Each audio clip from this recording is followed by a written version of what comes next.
Core Chemistry. Welcome to a new semester. This is Mrs. KJ, and I know some of you I've had last semester, and some of you are new to MNVA, and some of you are just new to me. So this should be a quick 2.5-minute video, just going through a few of the main points that I want to make sure everyone knows for second semester. Second semester is very heavy in math at the beginning.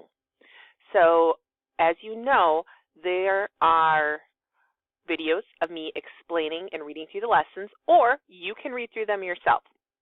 The reason I'm bringing it up again is because if you start to struggle with the math, it might help you to watch me go through the problems. So that's up there. Another thing that you're going to notice here, we have some Unit 0 worksheets. And so with that, I have some worksheets that I made for my applied chemistry class. And this will get you to the worksheets, and there's answer keys, so definitely some more practice. Because in the past, some of my core students had said, I wish there was more practice on the math. The next biggest thing that you're going to notice is this is Unit 0. And yet, when I was on here, it says Unit 6, right? Okay, this unit was supposed to be in first semester, according to K-12 setup, and I could not, in good conscience, try and squeeze this into first semester. So I moved it into second semester. The only way I could do it was to make it a Unit 0, otherwise it messed up absolutely everything. So you're starting with Unit 0. It used to be called Unit 6, and if you look at the worksheets for applied, it's called Unit 1. So if you start to get confused, just ask. I'm sorry, it's the best I could really do with it.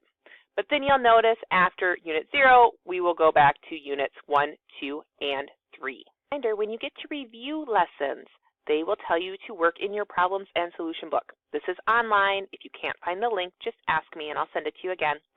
I know some of you are doing these first semester, and that's great. And I know some of you are skipping it first semester. I didn't push it too hard, but second semester I am going to push it more because of the math reviews. And as a reminder, if you would rather watch the videos of me teaching this and working through it, you are more than welcome to do that as well. Of the link for the CCs all up under the content for CC recordings, so you can see there's going to be live help, review sessions where if you're not doing well you want to come, so it's optional based on how you're doing, and then of course the required test reviews so you can get the password, and the required lab CCs so that you can get the lab file. Speaking of labs, they have definite due dates. I'm making this film in 2019, so if it's a different year besides 2019, you'll probably have a different final date. But the labs have their due date and then a final deadline, which they will not be accepted after for any reason. And of course, be honest. Ask when you need help, and the only thing you're allowed to use on tests is quizzes or a calculator. The cheat sheets I give to the class, you're not allowed to write more on them, and ask me for help if you need it. All right, that's all I got. Talk to you soon.